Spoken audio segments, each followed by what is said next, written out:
ತುಂಬಾ ಗೊತ್ತಾಯ್ತಾ? ಬೇಗ ಬರ್ಬೇಕು ಅನ್ಕೊಂಡೆ, ಸ್ವಲ್ಪ ಲೇಟ್ ಆಗ್ಬೇಕು. I am very sorry. ಹೌದು, ಇಷ್ಟು ಕೋಪ ಮಾಡ್ಕೊಂಡಿದ್ಯಲ್ಲ? ಕೋಪ ಸಾರಿ, ಐ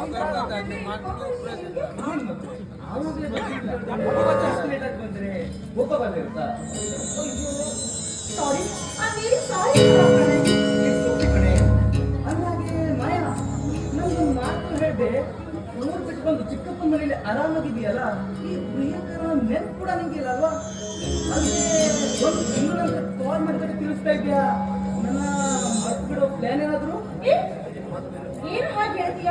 ಪ್ಲೀಸ್ ದಯವಿಟ್ಟು ಆ ಮಾತು ಹೇಳಿ ಹೋಗ್ತೀನಿ. ಏನ್ ಮಾಡಿ ನೀನ್ ಬಂದು ನಾನು ಬರ್ತಿರ್ತೀನಿ. ಖಂಡಿತವಾಗಿಯೂ ನೀನ್ ಬಿಟ್ಟು ನಾನು ಬರ್ತಿರೋ ಸಾಧ್ಯತೆ ಇಲ್ಲ. ಏನ್ ಗೊತ್ತಾ, ಮನೆಯಲ್ಲಿ ನನ್ನ ಚಿಕ್ಕಪ್ಪ ಹಾಗೂ ನನ್ನ ತಮ್ಮ ಇಬ್ರು ಒಟ್ಟಿಗೆ ಇರ್ತಾರೆ. ಅವ್ರು ಕಣ್ ತಪ್ಪಿಸಿ ಫೋನ್ ಮಾಡ್ಲಿಕ್ಕೆ ಸಾಧ್ಯನೇ ಆಗಲ್ಲ ಕಣ. ಬೈ ಚಾನ್ಸ್ ಫೋನ್ ಮಾಡಿದೆ ಅನ್ಕೋ, ಮುಗೀತು ನನ್ನ ಕತೆ. ಅಪ್ಪ ನನಗೆ ಸಿಕ್ಕಾಪಟ್ಟೆ ಭಯ ಆಗಿ ಸುಮ್ಮನೆ ಆಗ್ಬಿಟ್ಟೆ. ಅದಕ್ಕೆ ಯಾಕೆ ಭಯ ಪಟ್ಕೊಳ್ತೀಯ?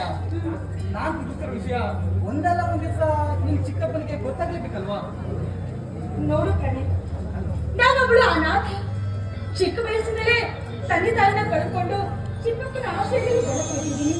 ಸೊ ಹೀಗಿರುವಾಗ ಚಿಕ್ಕಪ್ಪನ ಎದುರು ನಿಂತು ಮಾತನಾಡೋಕೆ ನನ್ನ ಕಡೆಯಿಂದ ಧೈರ್ಯ ಇಲ್ಲ ಕಣೋ. ಯಾಕೆ ಬೇಕಾಗಿಲ್ಲ, ಸ್ವಲ್ಪ ಸ್ವಲ್ಪ ದಿವಸ ವೇಟ್ ಮಾಡೋಷ್ಟೇ. ಆಮೇಲೆ ನಮ್ಮಿಬ್ಬರಿಗೆ ಪ್ರೀತಿ ವಿಷಯವನ್ನ ನಾನೇ ಗೊತ್ತಾಗಿ ಚಿಕ್ಕಪ್ಪನ ಮಾತಾಡ್ತೀನಿ.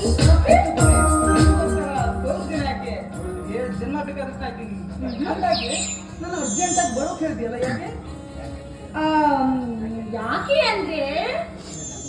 ಅಂದ್ರೆ ಈ ನನ್ನ ಮುದ್ದು ಪ್ರಿಯಕರನ ಅರ್ಜೆಂಟ್ ಆಗಿ ನೋಡ್ಬೇಕಂತ ತುಂಬಾ ಆಸೆ ಆಗ್ತಾ ಇತ್ತು. ಅದಕ್ಕೆ ಎಲ್ಲ ಬಿಟ್ಟು ಹಾಕಿ ಅವರು ನಿನಗೋಸ್ಕರ ಬಂದ್ಬಿಟ್ಟಿಯ ಕಣ. ನನಗೋಸ್ಕರ ನಿನ್ನ ಬಿಟ್ಟು ಒಂದು ಕ್ಷಣನೂ ಇರೋಕ್ಕಾಗ್ತಾ ಇಲ್ಲ ಮಾಯಾ. ನಿನ್ನನ್ನು ನೋಡ್ತಾ ಇದ್ರೆ ನೋಡ್ತಾನೆ ಇರ್ಬೇಕಂತೆ ಮಾಯಾ.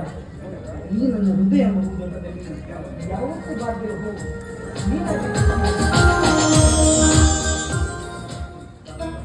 ತಾಳಿ ಅದು ತಾಳಿ ಏನದು? ಅದು ಪ್ರಿಯಕರ ಬಿಟ್ಟು ಇನ್ನೊಬ್ಬ ಜೊತೆ ತಾಯಿ ಕರ್ಸ್ಕೊಂಡು ಬಂದು ಪ್ರೀತಿ